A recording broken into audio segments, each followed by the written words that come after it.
Hello, and welcome to Independent Talent, the most action-packed indie wrestling podcast on the entire fucking planet. If you're pregnant, have high blood pressure, or experience dizziness, then you've been warned, because your ear holes are about to be crammed full of the #1 local wrestling show in the Mid-South. Now, here's your host, hailing from parts unknown, Lemon Juice McGee. Welcome back to Independent Talent, the newest and best professional wrestling podcast that covers the Mid-South area of the United States. I'm your host, Lemon Juice McGee, and with me tonight is the fighting man, Matt Pierce. How's everybody doing today? And that's all of us. Normally, this would be where I introduce Hoagie Masters, but that fucker is on suspension. Without pay. Without pay. Why, you ask? Why is the nice, happy-go-lucky resident wrestling historian not allowed on the show? Well, let me tell you, folks. It's because this last week he was ambushed by none other than Southern Wrestling's own J.D. Thunder and challenged with a wrestling-related quiz. Mm-hmm. And he fucking failed.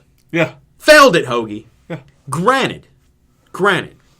JD had the fixin' on him, as Hoagie never, in his wildest imagination, would assume that someone would egotistically ask a question with the answer being themselves. Yeah, because Hoagie is the most pure of heart person I know. And you see what I got you, Hoagie?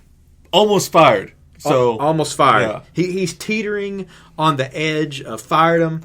For people who listen to developmental talent, independent, you know, we will fire people. We will. It's over. Fucking, we don't care. We'll fire you in the middle of a podcast. We do not give a shit. Hoagie's held on for a while. I'll be sad if he ends up being gone. I mean, I've never lost a fight. I'm the fighting man, Matt Pierce. I've never lost a fight. Mm-hmm. I've not been in many or any fights, but I've not lost any of those. It's true. Lemon Juice McGee has never not been drunk. No. Not that I can recollect. And he can't recollect more than 15 minutes at a time anyway. So no, sir. So what we're going to do, the plan is with Hoagie. We'll get him back on the show. Once the suspension is up, we've got to plan out some type of situation. We're going to have J.D. Thunder on the show, I believe at the first of next month. He and Hoagie are going to partake in some type of challenge situation. We've not got it entirely lined out yet, which is the only reason we're not telling you people about it. So we'll just make you think, yes, we totally know what we're going to do with it. We don't. So that's coming up. To make up for that now, we are about to do 2 Makin the Town segments. Mm-hmm. One is for the September 11th New Origins Wrestling show that took place in Estill County at the Fairgrounds in Irvine, Kentucky, with the main event of John Morrison versus the Loverboy Brock Landers, friend of the show. Been on many a time, been on many of our videos, especially during his rookie years. Whenever back in 1991, 92, during the Developmental Talent Radio Power Hour, when he was just a little young up and comer. We felt like we gave him the rub that's got him where he is today. I mean, look what we did for Vic Steamboat. Yeah. Vic Steamboat, 106. Yeah. I mean, 106. Yeah. I mean, Brock Landers 107. Yeah. I mean, you can go in the Hall of Fame for that. Yeah. We'll see. We don't have a physical Hall of Fame. We'll get one. I mean, I don't think anybody has to have one. You can just say it's fine. It's whatever. Yeah. Speaking of Hall of Fame, we will get into Kentucky Zone Wrestling and their September 12th show, Cage Fury 8, with a couple of special fan correspondents helping fill in the action because my ass had to miss it. And we'll see what goes from there. So let's kick things off with the first Makin the Towns. Makin the Towns.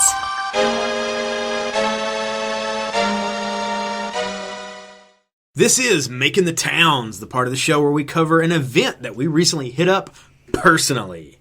If you've been on the Independent Talent Podcast Facebook page, you'll be fully aware that we were at New Origins Wrestling on 9/11/15 at the Estill County Fairgrounds in Irvine, Kentucky, due to the photos.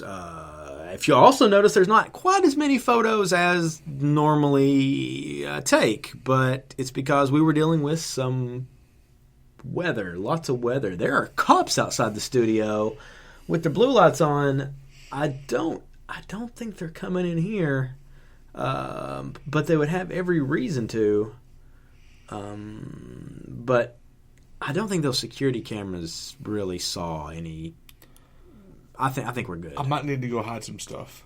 Well, man, we're already recording. Fuck it. It's worth the jail time. Yeah. Do the crime, do the time, is what they say. Who? Yeah, the police say that. Yep. Lemon Juice McGee here with Matt Pierce. Yep. Hoagie Masters would be here as he also attended the show with us, but he is, once again, suspended. Indefinitely without pay. For not knowing his shit. Yeah. So, you can thank JD Thunder for not hearing Hoagie on this podcast. Yeah, so if you're a fan of Hoagie, you thank JD. JD, thank you for pointing out a chink in our armor, because we want to be the best we can be, except when we're not. Well, let those fuckers, what's it, Opus Dei, where we just beat ourselves when we're not perfect? Mm-hmm. Yeah, Hoagie's getting flogged right now. So, we went to New Orleans Wrestling. Honestly, they had two main events planned. Mm-hmm. The big main event, John Morrison, who you also know as Johnny Mundo if you're watching Lucha Underground. If you're not, you're ridiculous. Watch Lucha Underground. Also, Johnny Nitro. Yep. John Hennigan. Yes. A number of monikers. Yeah. The Prince of Parkour. Superfly. Johnny Y. Mm-hmm. That's made that one up. Jim Morrison Light. Yeah. Casey Jones, kind of. KC and the Sunshine Band. Yeah. Good Vibrations. Fur Coat Guy. Molina's boyfriend. Mm-hmm. Yeah. Christ Glasses. Christ Glasses. That's a good one. Going up against the Loverboy Brock Landers. Also known as Christ. Also known as yes. And the second main event, which is their co-main event, or however you would like to rank them. New Orleans Wrestling, crowning a world heavyweight champion, is triple threat match of N.O.W, Fiji Wildman, and King Kong Dookie. However, at the beginning of the show, before the show, N.O.W failed a test, we will say in finger quotation marks that you can't see on this podcast. Yeah. N.O.W didn't pass a test. Yes. And so he didn't get to play.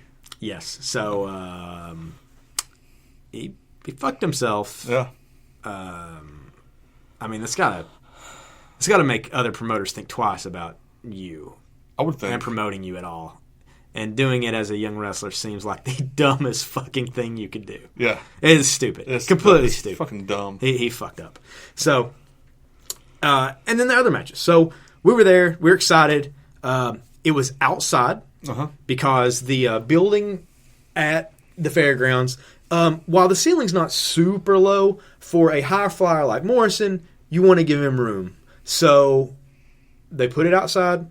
Yep.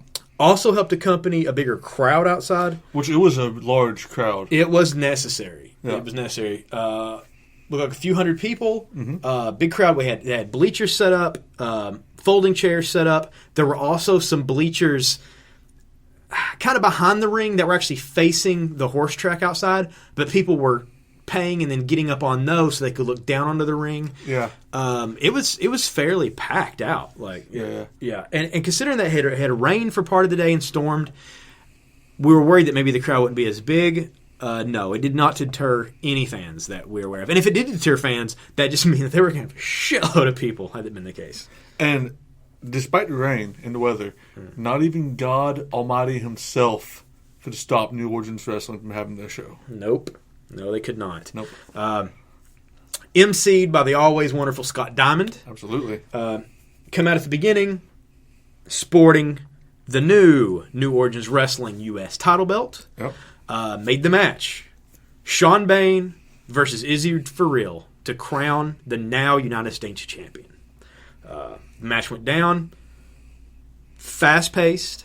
The showers had started at that point. Not overly heavy, just kind of constant.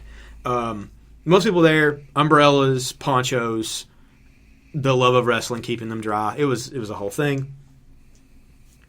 They went through.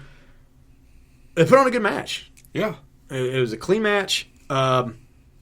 Izzy for real snagged the win. Sean Bain, really aggressive during most of. I would say he controlled most of the match. But Izzy for real took it home.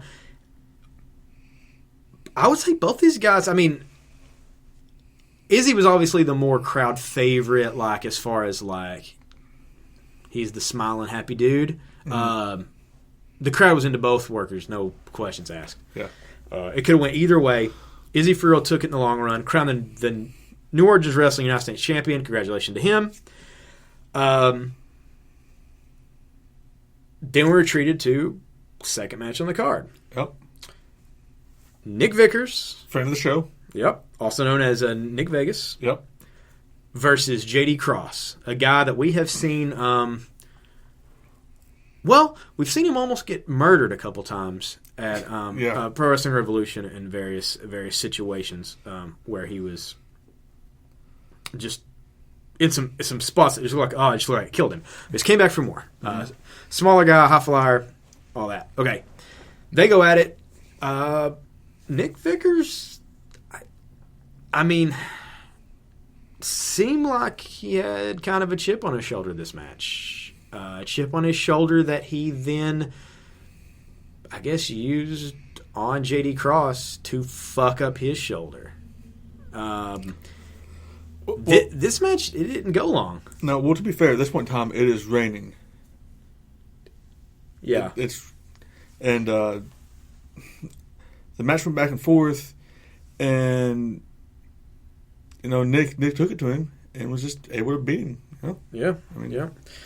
They actually had to stop the match because JD Cross just couldn't continue. Yeah. Vickers just destroyed him. Yeah, he did. I mean, JD gave it everything he got, but a lot of his offense, a lot of the guys like to come off the ropes and things like that. You can't do that when the ropes are wet, so it grounded him, and he just couldn't fight the same fight. Size one. Yeah. Vickers, the veteran of the match, and just it took him out, and I mean it. So Vickers won. Yeah, due to injury. Almost immediately after this, there was a delay in the match. Delay in the event. I had to stop. The camera was getting fucking soaking wet. Everyone was getting soaking wet enough so that everyone moved to the inside building to wait out the storm because there started to be some lightning. Well, not everyone. Well, not everyone. We didn't. No, we didn't.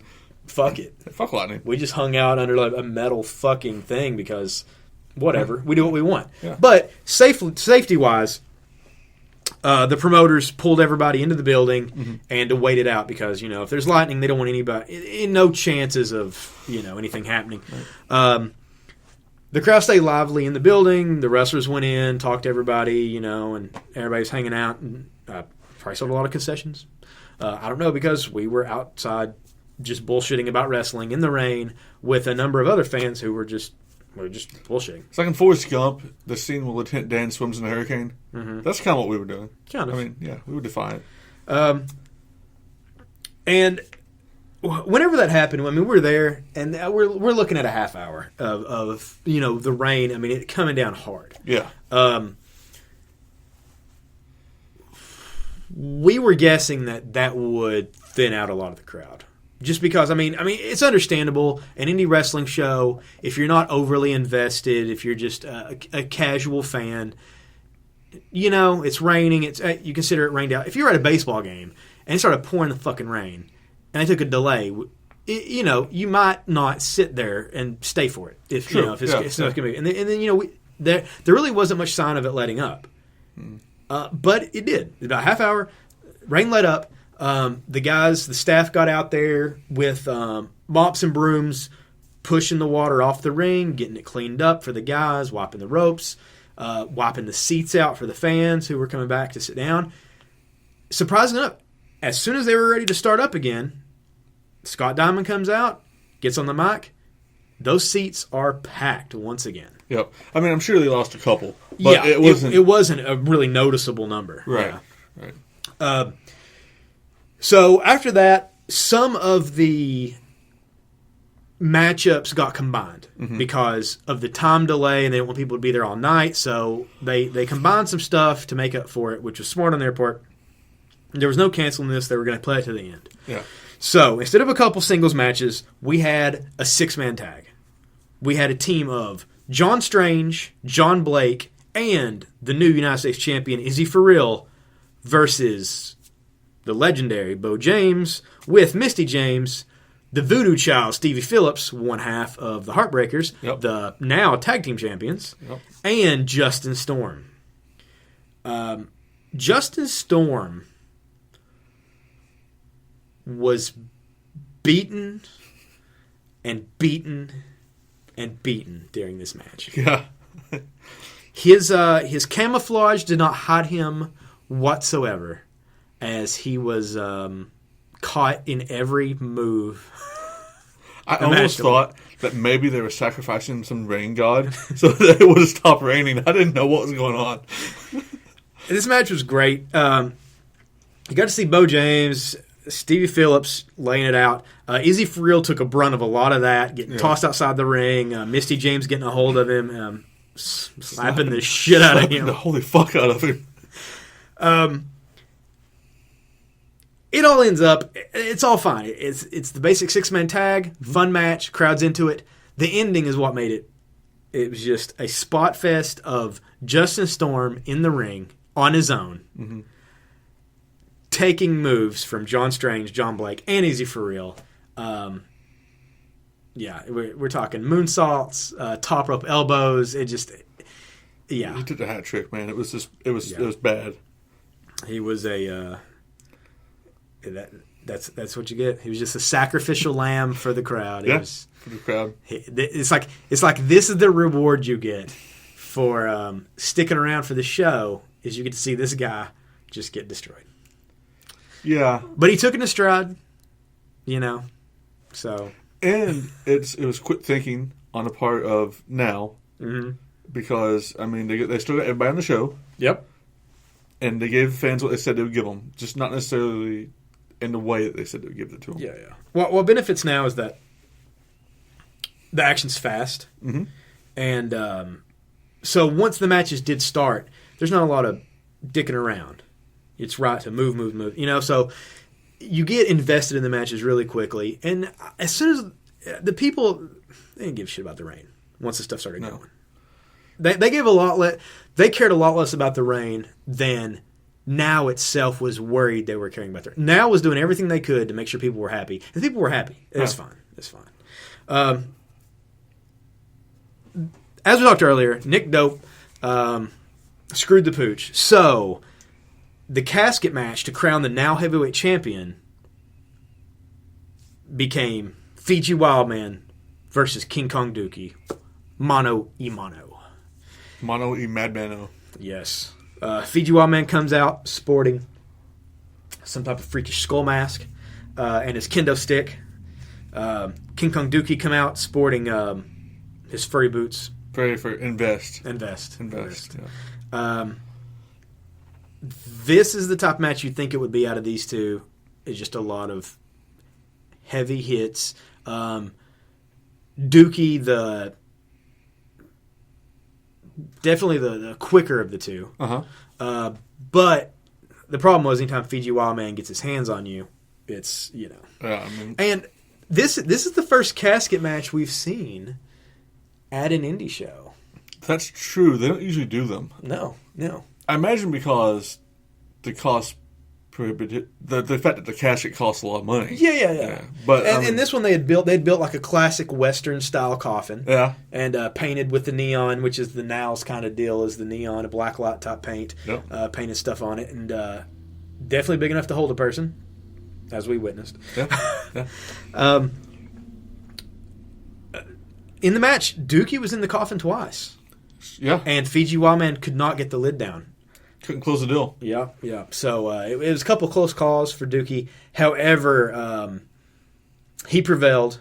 Rage got the better of him. Mm-hmm. He got Fiji Wildman into the coffin, got the lid on, got the belt, stood atop the coffin valiantly as the first ever New Origins Wrestling Heavyweight Champion. Well deserved, so too. Well deserved.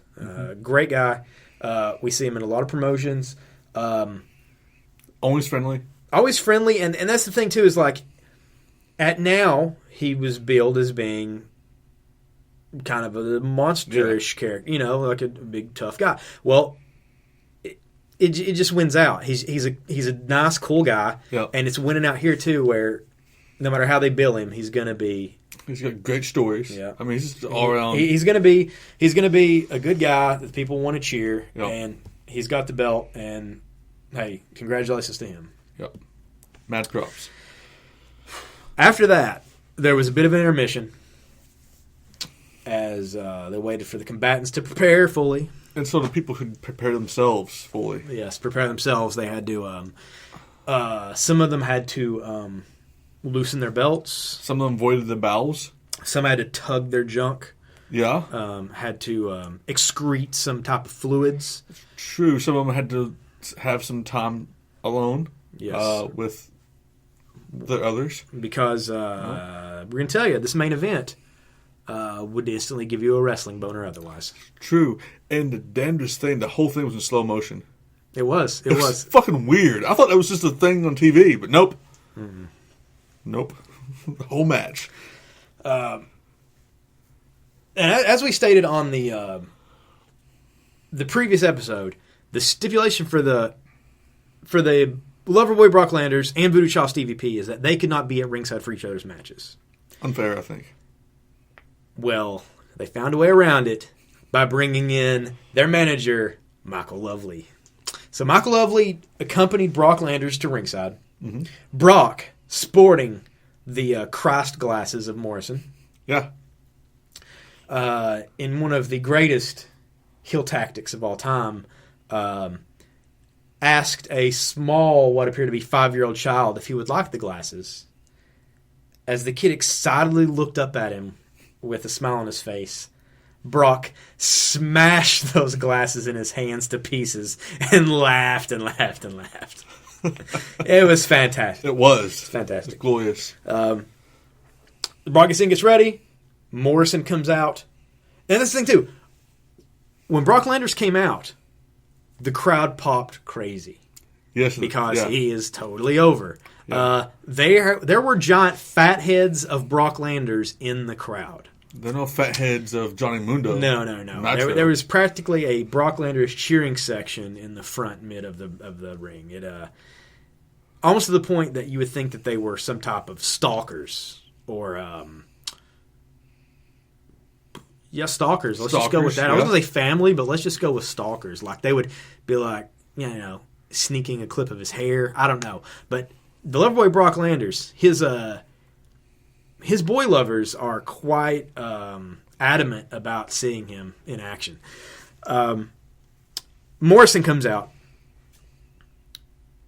As loud as I thought the crowd could get for Brock Landers, Morrison comes out, and holy shit.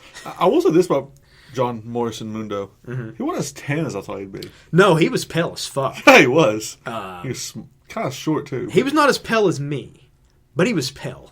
Yeah. But just as muscled up and cut as you would imagine. He was super defined. Yes. I mean, he wasn't big, but he was defined. But hey, Lucha Underground's in his offseason. No reason to get spray tans. True. And he brought the slow motion magic, man. That could be it as well. He came out. The crowd were down with him. He gets in the ring. Landers decides to do the get up on the turnbuckle and see who the crowd cheers for more, which didn't work out in his favor. No. Morrison managed to pull the cheers from the screaming ladies. And then they get to it. Mm-hmm. This was definitely it was a good wrestling match. It was also very much a Smash Mouth wrestling match in the way that it looked like every time Morrison hit Landers, he was just kicking him full force in the face. Well, to be fair, this match has been brewing since 1991. That's true. I mean, this has been a match like 50 years in the making. I mean, Hoagie learned how to time travel, and instead of going and killing Hitler as a child, yeah, he warned Brock Landers that he was going to have to face John Morrison.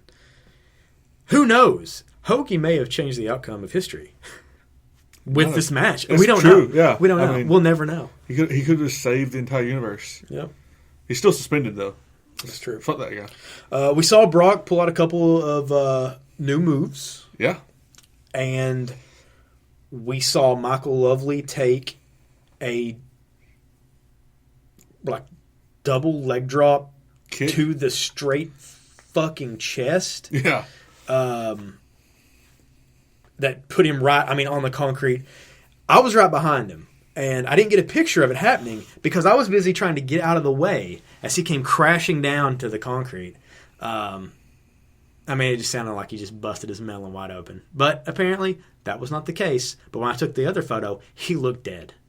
Yeah. So, Morrison may have inadvertently almost killed him. I don't know.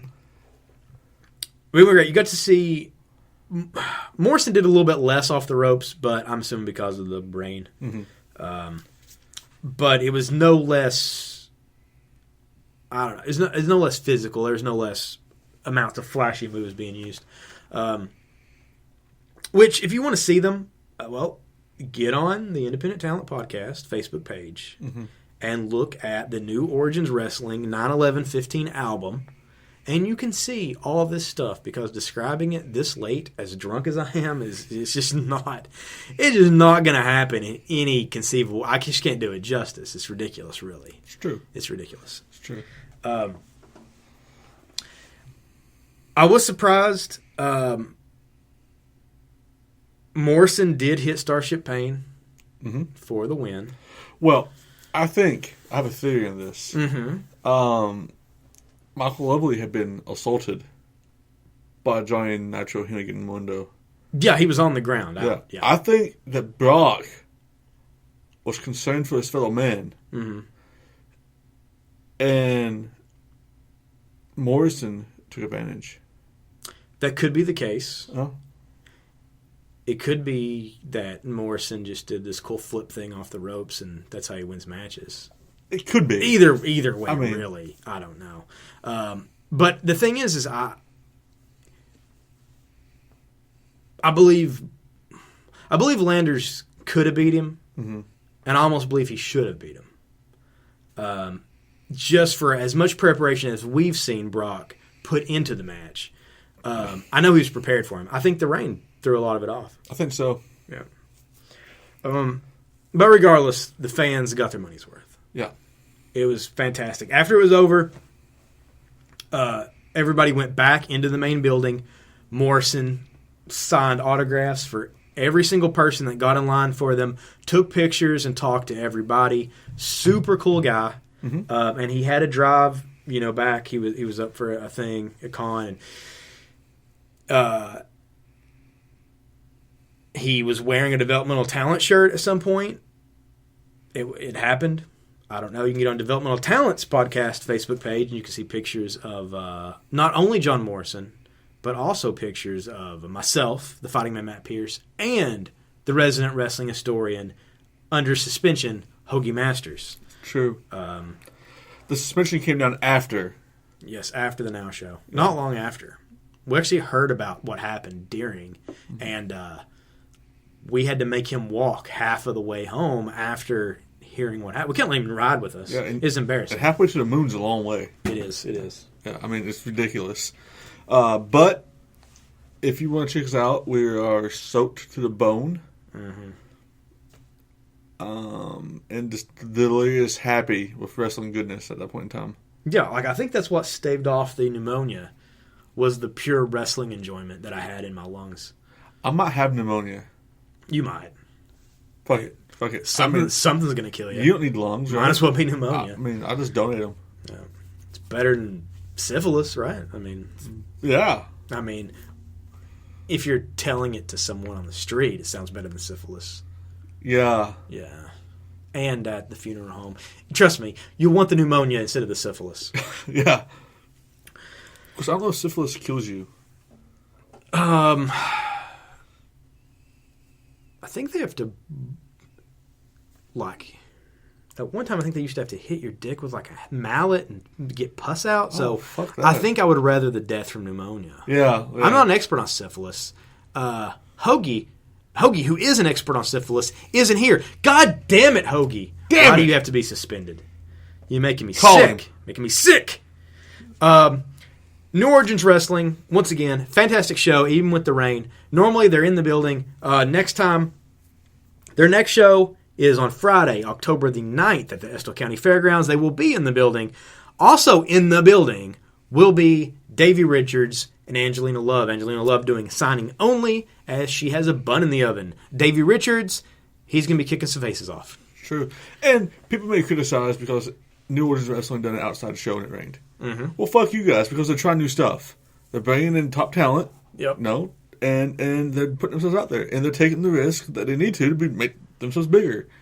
You know? If you never try to fly, then you'll never be the president or whatever that saying is. I don't know, but... That's true. All their workers seem happy. The crowd was happy. Fuck the rain. Yeah, fuck the rain. Fuck the rain. Fuck it. Yeah.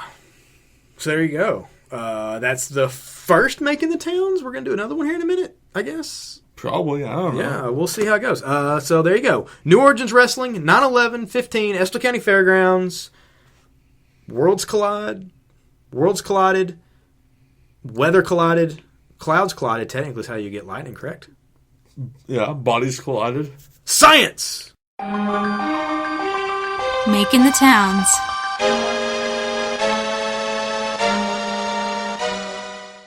That's right. This is the second Making the Town segment for this show because we hit 2 wrestling events this weekend. Actually, I lie. I did make nothing. Just the first one. I totally missed Kentucky's Own Wrestling, September 12th in Shottville, Kentucky at the old Shottville Gym. They had Cage Fury 8, the 8th year of their big yearly show that includes Hall of Fame ceremony and tons and tons and tons of cage matches. So, with me tonight, to talk about things that I have not actually witnessed with my eyeballs are Kentucky's Own Wrestling's own commissioner, Magnum Matt Pierce, who, well, now the cat's out of the bag, used some of his share of the podcast funds to purchase Kentucky's Own Wrestling. True story. I am the owner / commissioner / president of K.Z.W. Wrestling. So we got him here tonight.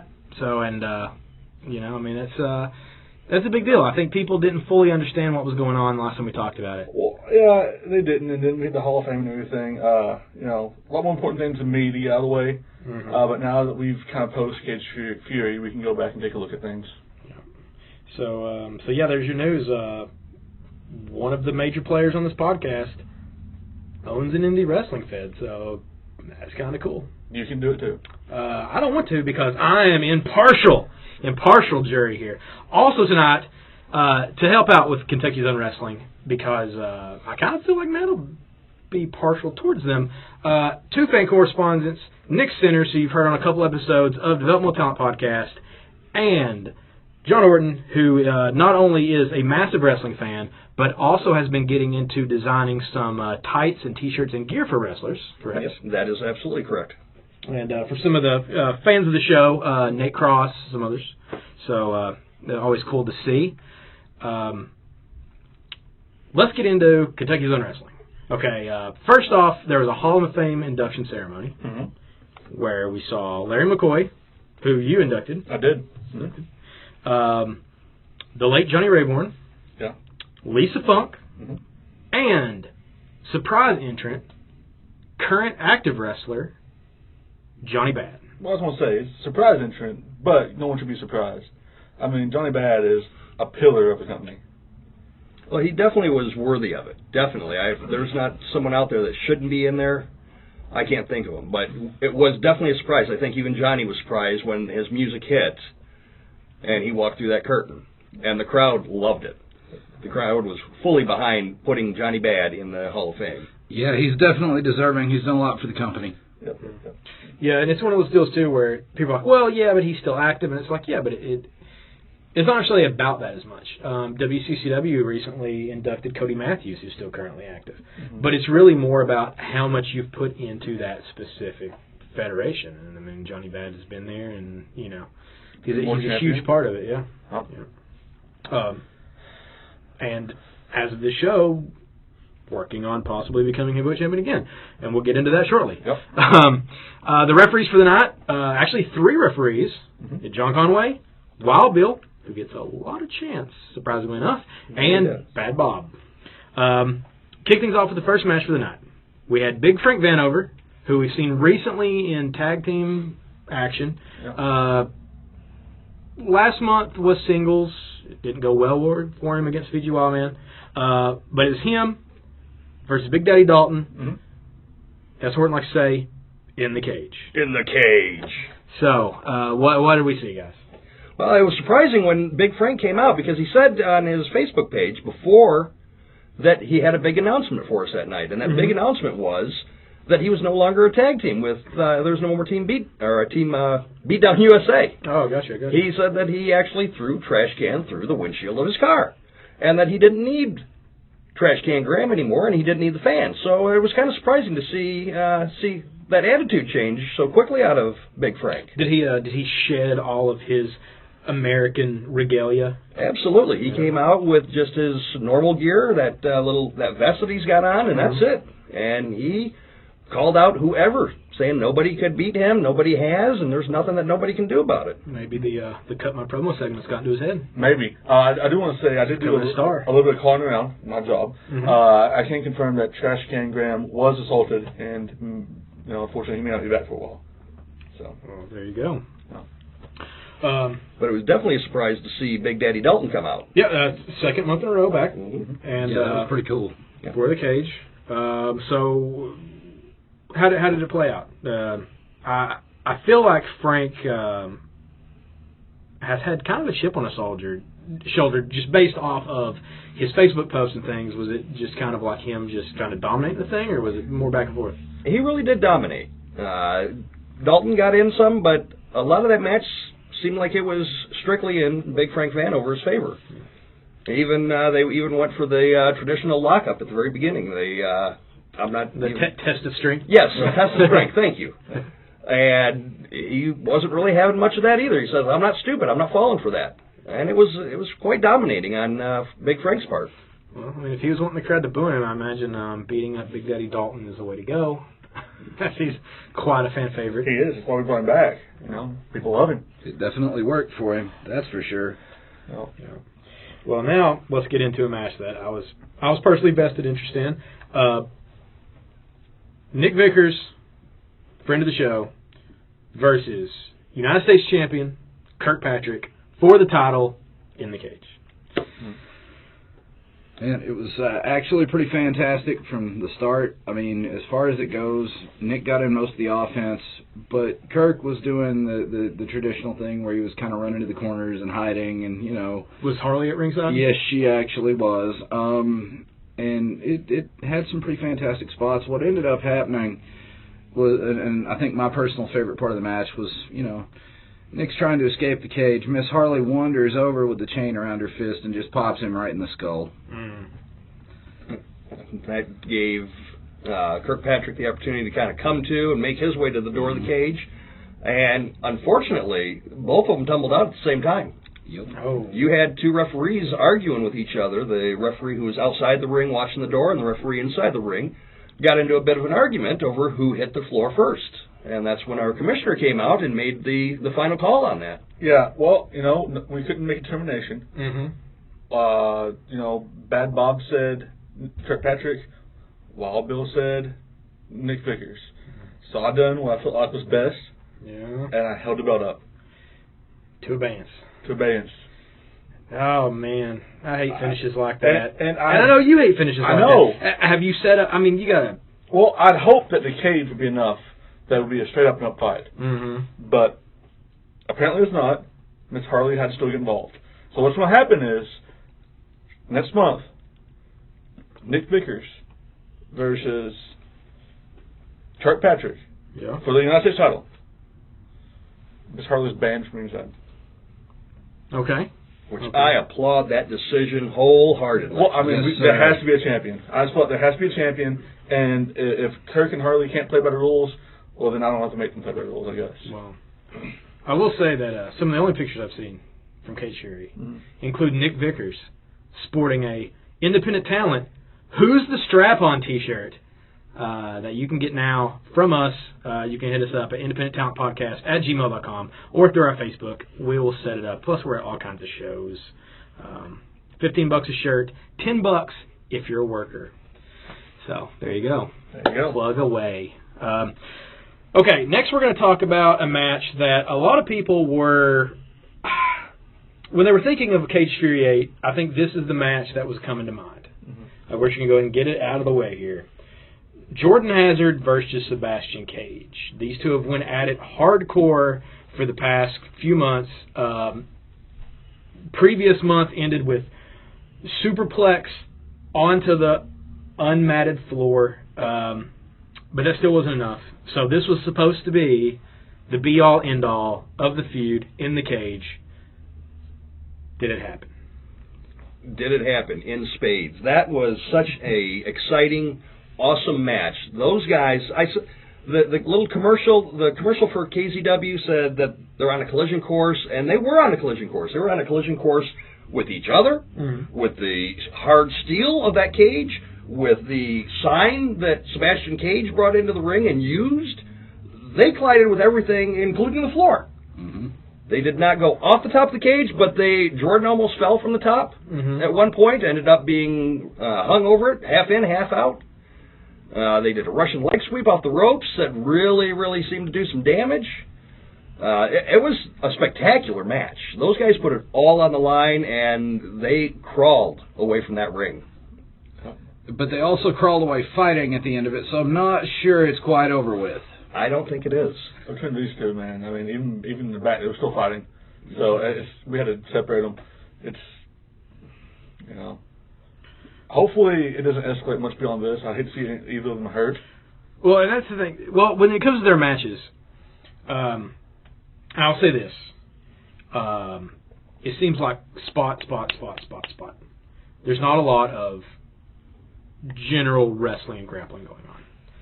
So the question is, if they continue this feud, how far can they push it before one of them eventually you're going to have to do something and just kill someone? I don't think it can get much farther without somebody getting seriously hurt. Let's just hope for everybody's sake that they're able to pull back a little bit and not, cause liability because it's looking like it might be heading that way. Well, I'll say, I try to be impartial, but Jordan Cage is my guy. He's got the loudest cheers from this guy right here, and my wife every night that he's in that ring. Jordan Hazard. Jordan Cage would be some type of weird mesh of the two, like some type of mutated sexual experiment. It'd have to be sexual, I'm assuming. That would be interesting. Like a human centipede situation. No. That's why I bought the company. Yeah. And you have the basement eugenics lab. Hey, we all go with what we're good at. So anyway, Jordan Hazard fan. Make sure your wife scream a lot. Oh, definitely. I feel like that seems. I'm not judging anybody. People love him. In the situation. People love him. But what the whole point I was really trying to get to here was, as huge a fan as we are of Jordan Hazard, that match was painful to watch for both of those guys because both of those guys really put it on the line. Sebastian Cage came out, and we're screaming and booing him. He's saying he's going to kill Jordan Hazard. But watching that match, I felt bad for that guy too. Yeah. Because they really had some painful-looking moments there. At the end, Jordan fell off of the ring post because he was trying to climb down, standing on top of the ring post. Sebastian Cage kicks the steel cage, sends Jordan flying chin first right into the top of that steel cage door. Oh. And I don't know how those guys managed to. There was a coast to coast that Sebastian Cage took. Oh, he was tied up in the tree of woe with the sign on his face, metal sign covering his face. He took that right to the face when Jordan went off the top and went coast to coast on it. Those guys are going to really seriously hurt each other, and I hate to see either one of them. But on the other side, I hate to see them stop because it's really so damn exciting. Yeah, it's kind of a ECW situation. I think the spot that hurt me to watch the most was on the outside where Jordan got nailed in the face with the sign. Yes. It sounded like a gunshot went off. And that was just like a swing of the sign? Yeah, he was laying against the apron and Sebastian just runs out and blasts him in the skull with it. The sign was bent in a complete U when it hit the ground. I wonder if anyone got that sign. No, I think Jordan carried it to the back. It was a little sign. It's about the size of a piece of paper. It said no whining on it. There wasn't any whining, I'll tell you that. Definitely not. So have you heard an update? Are they going to be are either one of these guys going to be cleared to make it to the next show? I know they're beat up a little bit. I've not heard anything definitive. We're still checking in on them, though. Good. Okay, so that, I imagine, partook a lot out of the crowd as far as just the emotion and the highs and all that. So now we get into something a little more, well, less daredevil-y, we'll say.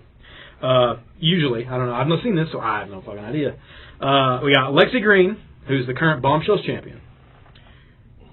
It's listed that she took on Violent Rain for the Bombshell title, yet that wasn't originally the case, correct? No, it's supposed to be Michelle Myers.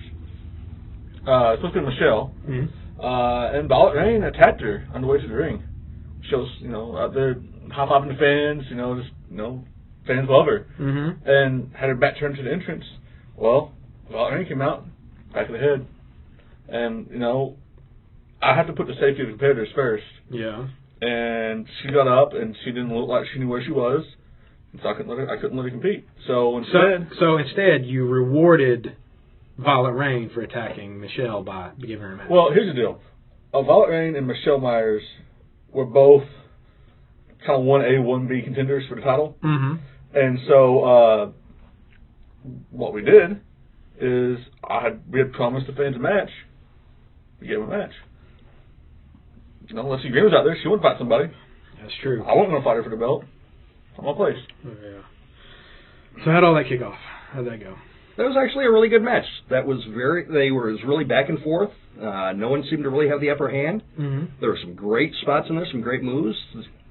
I had a great shot of Lexi Green getting choked on the bottom belt by Violet Rain, and the look of pain on her face was just exquisite. I've got a great shot of Lexi Green choking Violet in the corner with her foot, too. That's why it seemed to me to be pretty back and forth. I don't think anyone had the real upper hand during that match. Right. It was a very good match. It's a shame that Violet Rain had to come out and throw Michelle Myers' head into the steel cage to get it. But I think the fans were still really rewarded with that, and I really look forward to seeing next month. Yeah. Well, I'm going to let Michelle have her revenge on Violet. Okay. Michelle's going to go, they're going to go at it.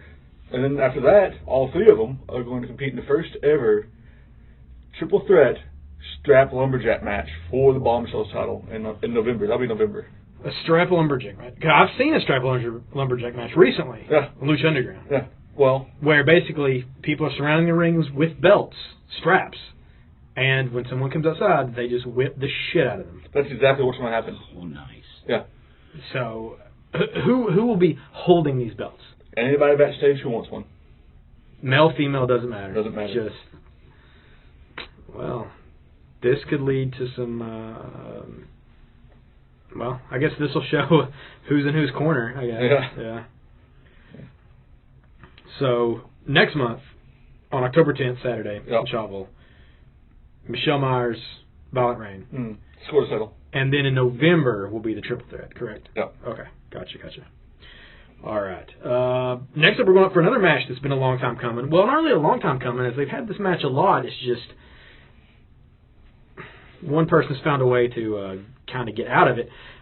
Johnny Bad challenging Joe Edmonds, the current K.Z.W. heavyweight champion, for the championship in the cage, where Joe cannot weasel out or run away or get counted out or any of that. Without seeing this, I would just think that Johnny Bad has the upper hand. You would think that. You really would. And it's funny that you should say that Joe's found a way to get out of the matches by walking away or having outside interference or whatnot. The beginning of this match, he came out with Big Frank Vanover. Oh. And right at the very start, he hits the corner and he's starting to scale up the ring. Johnny Bad goes walking over slowly to the door to get out through the door, which is a quicker way.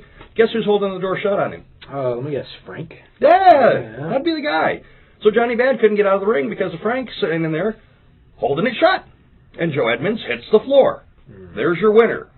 But, thanks to our commissioner, we had a little bit of a change. There was a little bit of a change-up and a surprise for Joe Edmonds. Yeah. Well, Joe Edmonds had previously had Frank the Tank with him. Yes. And I had, before the show, made sure that Frank the Tank, in fairness, I was trying to keep everything fair. Because Joe, as you said, has been trying to escape these matches for the last few months. I didn't know Vanover was going to side with Joe Edmonds. That's a poor off choice. Your problem is you should have made the decree that no one named Frank come out with Joe. Frank was a fine upstanding American before Cage Fury. I didn't know that he was going to sell out to Joe Edmonds. How was I supposed to know that? But I corrected it. I came out and I threw him out. We started the match. Restarted the match. Yeah, I did. Okay. Told Joe to get back in the ring. So how'd that finish up? After that, they put on another classic match. Those two guys, when Joe is forced to fight, he can fight. If he's not running away, he can put on a great match. And those two in that ring, they put on a great match. They actually really did. As far as Joe goes, I'd always thought him and this guy's total coward. He runs away every time. But no, he stood his ground. I mean, he gave back just about everything Johnny threw at him. Just about everything. And Johnny finally got the upper hand at one point, and he was like, does anybody want to see Beast Mode? Starts playing to the fans. And everybody was on board with Beast Mode at this point, I think. Oh, yes, most definitely. Now, did he turn into a giant wolf fighting game style? No, unfortunately, we didn't have those kind of... There was no altered Beast Mode? No. There's no pixelation here. I've actually asked him not to do that so much. pixelation. It's just kind of violent and, Gotcha. Yeah, they put on some great... Johnny held up Joe in a suplex for a good 20, 30 seconds. It was almost 40. 40? Because this guy's timing it. Yeah, the wife and I sat and counted it. And then Joe had Johnny Bad up on his shoulders, walking around the ring with him. Right. I was shocked to see that. He struggled to lift him for a second, but he got him up there and just started walking, and I was like, wow. That match could have went either way. Like you said, you really would have thought Johnny Bad would have had the advantage, but with the fight that Joe put out, it could have went either way. Well, apparently it ended with Joe keeping his title. So how did that? Did he get through the door over the top? Yeah, there was a little bit of outside interference that Mr. Commissioner there seemed to overlook. I didn't know who the guy was. He just came out of nowhere. We're still trying to find out for sure who he is. What's this now? I haven't seen anything on Facebook about him, but someone came out from the back, and they charged up to the ring, climbed inside that steel cage, and attacked Johnny Bad. Put him down. Also, to be fair, he came out first, and he was celebrating Johnny Bad. Okay. Like, go Johnny, go. I thought maybe, hey, somebody, one of Johnny's buddies, coming out. So, I don't know. Like I said, we're still trying to find out who it was. God booked it after that, so, to be fair, he should have. Oh, definitely. But he got on the mic and threw out the challenge. He was getting in the face of the crowd. Yep. There was Big Bad Mama Kay was getting in his face. She was ready to take him out, and he was screaming at her, and Johnny Bad was screaming at him. It's going to turn into a very, very violent war if this guy comes back. I guess that's the way to make a name for yourself. Attack Johnny Bad, K.Z.W. Hall of Famer. But there you go. Well, if you think back, call him out in the palm. If you think back too, that's what Joe Edmonds did at the very start to get that title. Yeah. Is he blindsided Johnny Bad in the middle of a match? That's true. So Johnny Bad's apparently made some enemies out there, and I'm really hoping that Mr. Commissioner there can pull some strings together, find out who this guy is, absolutely. And let Johnny get his hands on him next month. Absolutely, as soon as possible. It's going to happen. We just got to get everything lined out, make sure we can find the guy. Because if I was him, I'd be hiding. Johnny Bad was livid, but we'll have to wait to see what we can do. But I definitely see a confrontation between the two in the future. Was he wearing a gray suit and a bow tie? No, he was wearing like a red tank top. Because I know Johnny Bad has a current feud going with Pee Wee Herman. And it's just, I thought maybe Paul Rubens. No. What's interesting here, though, also, Johnny Bad at the very end of that said, forget the title. You're safe, Joe. I want him. So Johnny Bad, apparently, this is some kind of long-standing feud that's been going on that we didn't know about, because he's stepped out of the title run, it sounds like. Well, you know, first day in the job, you take over, you're going to have the biggest show of the year. Some guy shows up, puts a fight with one of your top guys. What are you supposed to do? Well, fight. But well, at the end, when Johnny Bad was calling him back out, he mentioned something about him being a former partner. I don't know. I mean, I'll make it easier to find out who he is, but I don't know. The only thing I know, and this is what Johnny Bad had told me on K.Z.W's Facebook page, is the guy's name is Tony Carell. Tony Carell. And that's it. Johnny hasn't said anything more about that subject that I've seen. Yeah, so that could be a shoot name, that could be a work name. It could Exactly. Be whatever. That could be a witness protection program name. Could be. He probably has another one now. Could be his hooking name. Could be. It's possible. So, main event for the night. Huge tag match. We had Bad Company, Johnny Suede and Super Assassin, accompanied by Venus, with Chief Tomahawk and the returning Mason Alexander, versus Bad Attitude, made up of Widowmaker, B.W. Anderson, and Thurston Cade, with the Fiji Wildman and Violet Rain. Pulling double duty on K-Sherry, so she's done enough. At first she wasn't supposed to, but she went out of the ring. Yeah. And Venus wanted in there. Right. And I came out. We asked the audience. They wanted Venus in there too, so Venus went in there. So, now, whenever you set up a match like that in K.Z.W. Yeah. Okay. And you've got Venus and you've got Violet Rain in there. Mm-hmm. What's to stop Super Assassin from putting Violet Rain in the figure 4? Is there a no male and female contact rule, or is it just left up to their own? It's his honor as a gentleman. Well, he is a gentleman. That's why I use him as an example. No, well, that's exactly what stops him. However, I felt like if there was no rules against it, that he would, well, you know. Well, I feel like he still wants to win. That if you think it's so easy, you should go try for the figure 4 in Venus. Actually, I said Violet Rain. Violet Rain, Venus, whichever one. Take your pick. I would not. No. Either one. I mean. All right, let's reverse the question. Yeah. What is to stop Fiji Wildman from putting a face ripper on Venus? We don't have honor of a gentleman here. Mm-hmm. Is there a rule that would prevent that from happening, Commish? Well, that's what I'm going to tell you. It's not called play nice with each other games. It's called war games. So, you know, everybody went into that match fully knowing what could go on.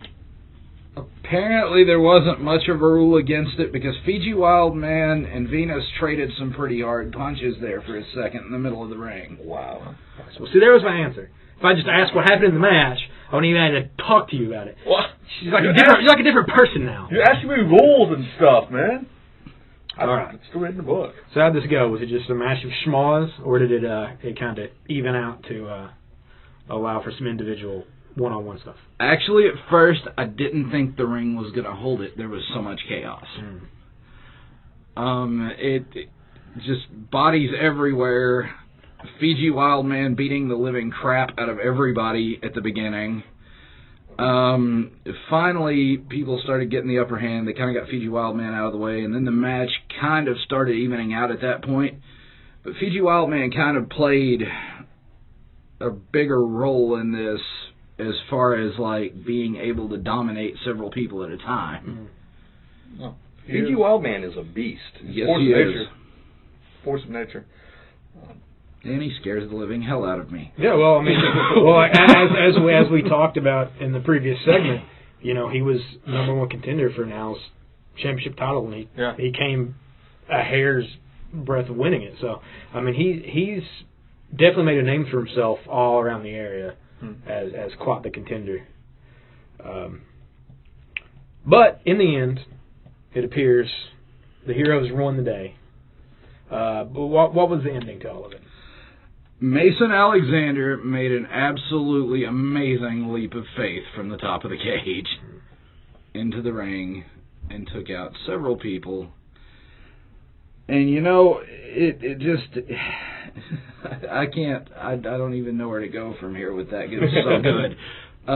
So you don't know? Okay. So Yeah. Well, I mean, I just want to say, Mason Alexander is one of the newer guys we brought in. Mm-hmm. You know, he's been a little longer than I have, but you know, he's definitely one of the guys that we look forward to having a bright future at K.Z.W. because he's energetic, he's a great performer, and the fans seem to get behind him. You know, so.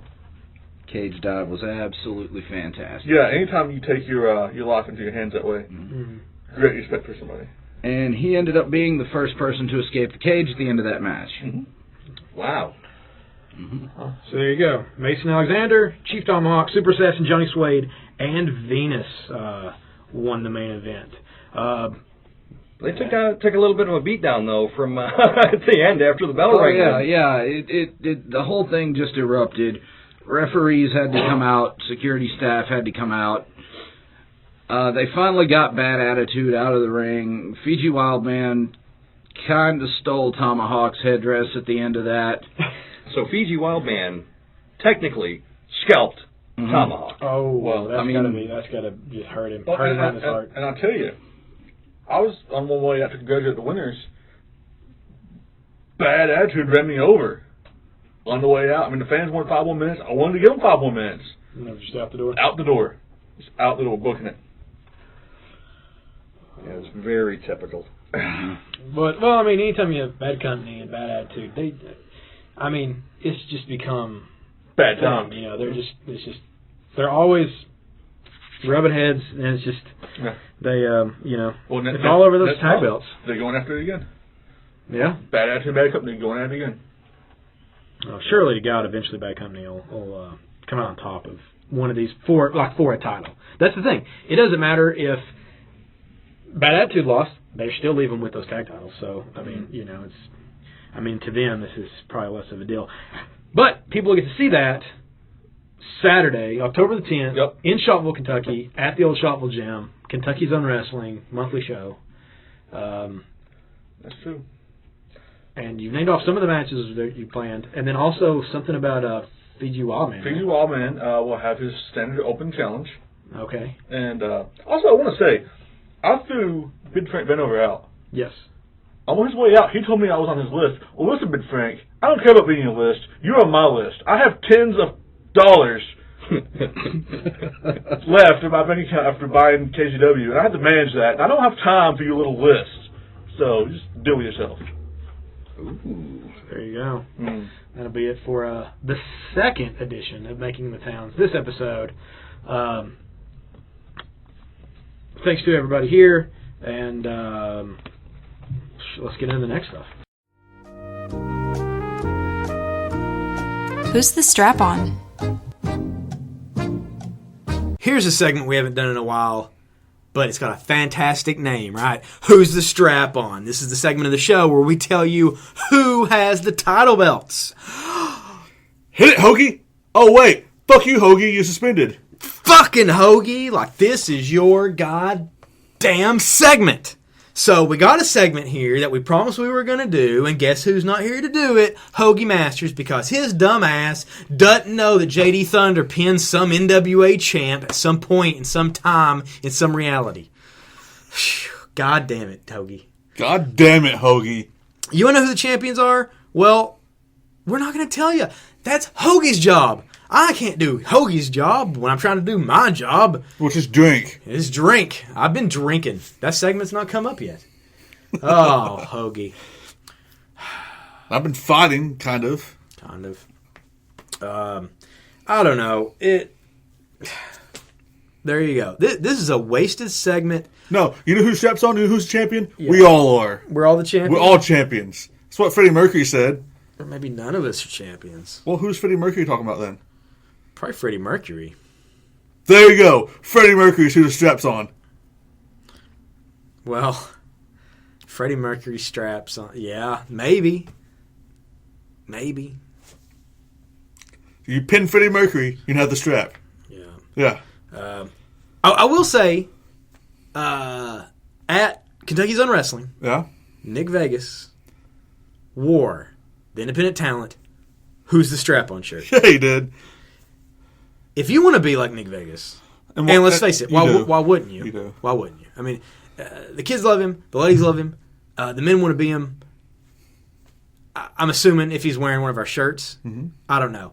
Get on the Independent Talent Podcast page on Facebook, message us, or you can go to independenttalentpodcast@gmail.com and hit us up there. We'll tell you how to get one. Or you can just check our calendar, see the shows we're going to be on, request one that way, because sometimes we don't have your size because, let's face it, whenever you come to buy a shirt, whatever size you need, we're not going to have it in stock. So that's it for Who's the Strap-On. Thanks a lot, Hoagie Masters. Yeah. You son of a bitch. And there's the roll-up. And that's it for this episode of Independent Talent Podcast.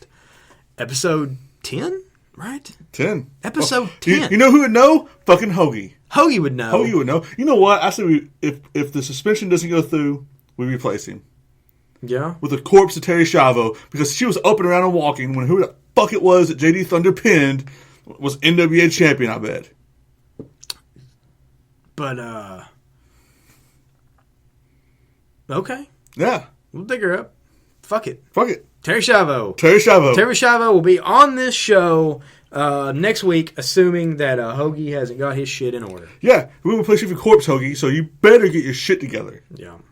Or John Horton. How about John Horton? He was good tonight.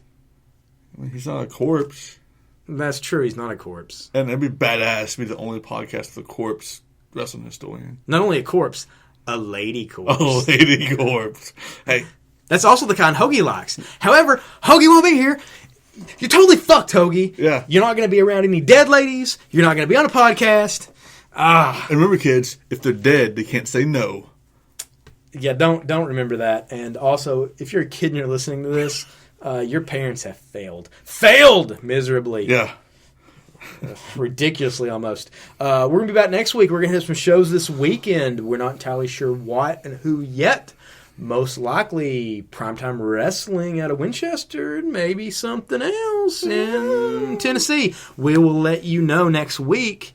Also, we have some interviews coming up. Probably going to be video-based, so be ready for that to check out. You might as well go ahead and follow or subscribe. Subscribe on YouTube. Subscribe to the Independent Talent Podcast and Developmental Talent Podcast YouTube channels, as we post all kinds of ridiculous videos on there.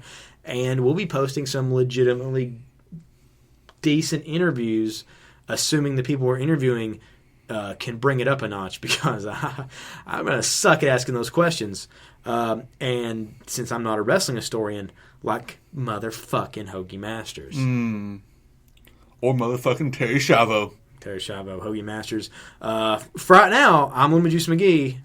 I'm the Fighting Man, Matt Pierce. And this has been Independent Talent.